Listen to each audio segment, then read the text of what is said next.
Доброго ранку. Усім салют! Рада вітати вас у нашому доброранку. Лесик, ось от кажи, коли ласка, на питання. Я часто чую назву птушки «синіця». Ти не тільки назву чуєш, а й самих птушок, Кася. І бачиш їх так само часто. Наприклад, у городських парках. А ось у гэтым я не впевнена. Назва «синіця» сугучна з назвою синього кольору. Значить, птушка повинна бути синій. А у нас у парках такі докладно не літають. Кася, синіцями птушок назвали не за колір оперення. А за що? Коли у Касі з'явилося таке питання, думаю, глядачам буде цікаво довідатися, чому синіця називається синіцею. Давайте увогуле познайомимося з гэтай симпатичною птушкою ближей. Ой, такую птушку я сапраўды часто сустракала. Але пёркі ў яе зусім не сінія. Чаму яна называецца сініцай? Каб гэта зразумець, трэба проста уважліва паслухаць таленавітую спявачку. Ага, здаецца, я пачынаю разумець. Чакай, Лесік, але сініца спявае не сінь-сінь-сінь, а зінь-зінь-зінь-зінь. Правильно, Кася, спачатку птушак так і называлі. Зінька, зініца. Але паступова зініца ператварылася ў сініцу. А, з назвы разабралася. Цяпер давай разбірацца далей. Мне здаецца, што у нас сініц можна сустрэць увесь год. Я не памыляюся? Ніколькі. Птушкі на поўдзень зімой не адлятаюць. Ай, якія морозаўстойлівыя сінічкі. У дзікай прыродзе іх можна ўбачыць на ўзлесках, па берагах вадаёмаў. А яшчэ птушка з задавальненнем селіцца каля чалавечага жылля і зусім не баіцца людзей. Вось чаму сінічкам падабаецца жыць у гарадскіх парках і скверах. Яшчэ іх можна сустрэць у дачных і сельскіх садах, асабліва ў халодную пару года. Бо каб перажыць халады, сініцам трэба добра харчавацца. Цяпер буду ведаць і абавязкова падкармліваць гэтых птушак. Калі будзеш рабіць гэта рэгулярна, птушкі з задавальненнем будуць прылятаць зноў і зноў. Ага, так і буду рабіць. Абавязкова пасябрую з цэлай чародкай сінічак. Між іншым, абараняць і прывячаць гэтых птушак, як і шпакоў, людзі пачалі спрадвеку.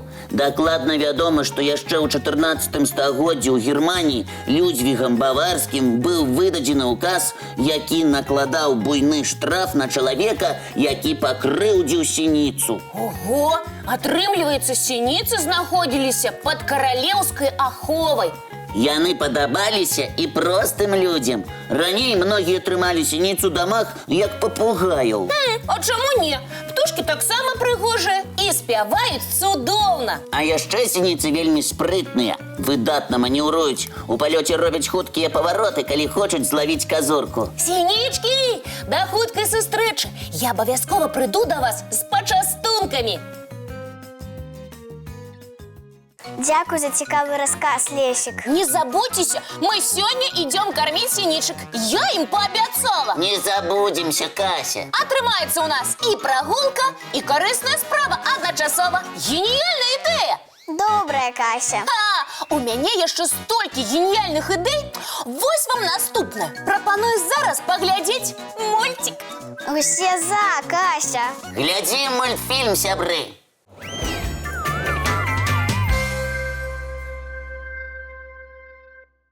Так, сябры, а зараз яшчэ адна моя геніяльная ідэя. Пакуль не скончыліся канікулы, я запрашаю вас на одну вельмі цікавую прагулку. Кася, мы з вялікім задавальненнем адправімся з табой.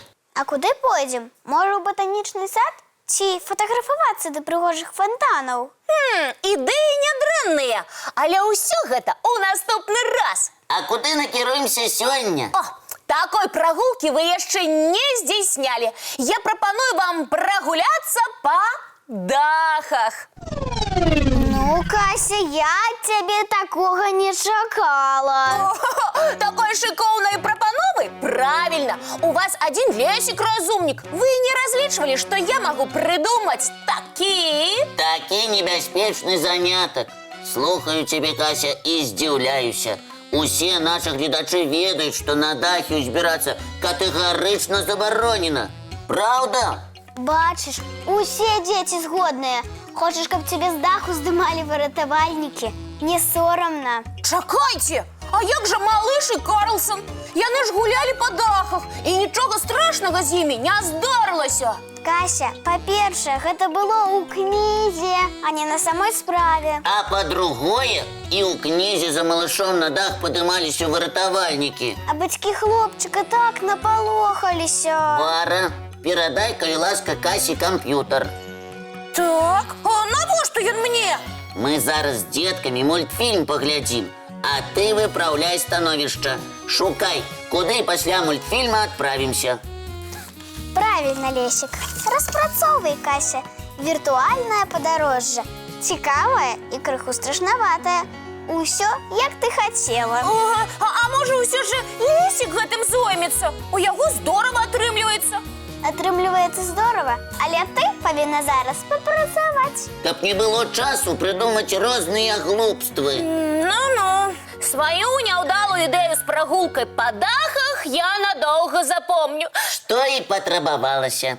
Так што ты давай працуй, а мы з гледачамі глядзім чарговы ранішні мультфільм.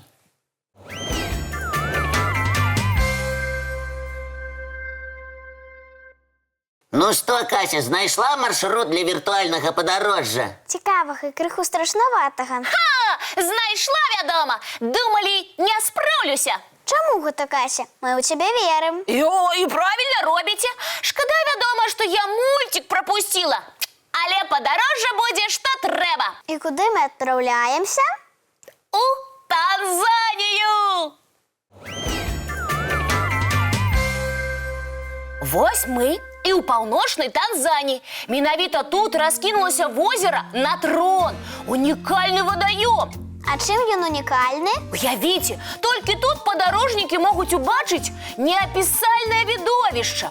2 мільёны пурпурных малых фламінга. Ого, столькі прыгожых птушак адначасова. Кася, згаджуся, прыгожа.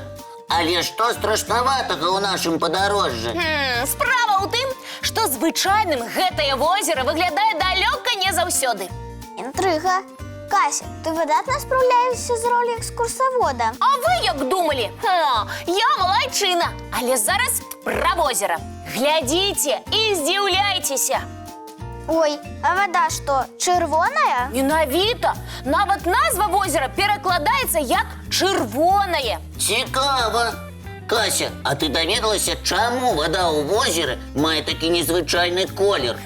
Не хвалюйся, разумнік, даведалася. Вялікая колькасць солі стварае плёнку на паверхні вады. У гэтых умовах актыўна паводзяць сябе бактэрыі, пігменты якіх у выніку фотасінтэзу становяцца не зялёнымі, як у раслін, а чырвонымі. Бррр, выглядае сапраўды страшнавата. І гэта яшчэ не ўсё. Тэмпература паветра вакол возера нярэдка дасягае 50 градусаў, і вада ў Натроне праграваецца да гэтых жа паказальнікаў.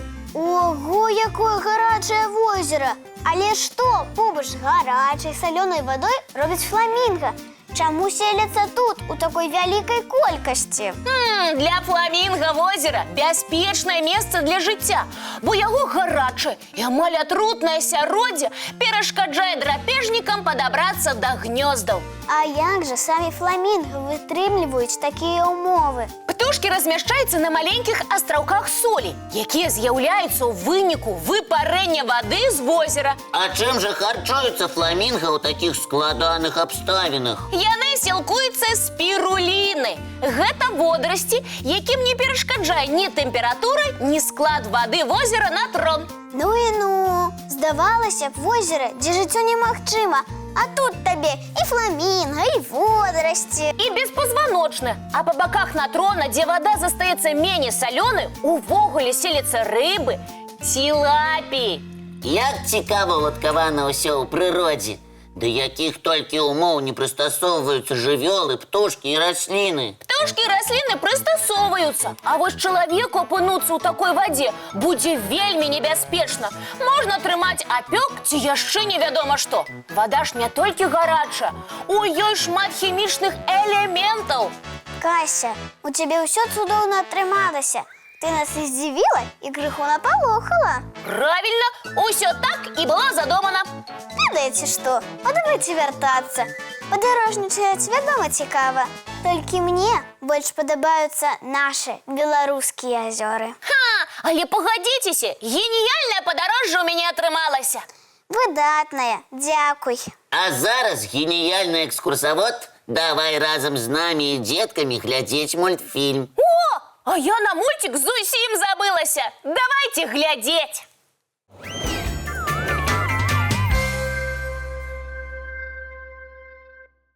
А зараз будзем развітвацца. Сябры, няхай сённяшні дзень пройдзе цудоўна. Карысна і паспяхова. А самае галоўнае весела. А нам засталося толькі дамовіцца пра наступную сустрэчу. Яна адбудзецца, як заўсёды, зранку у нашым добрарассудку.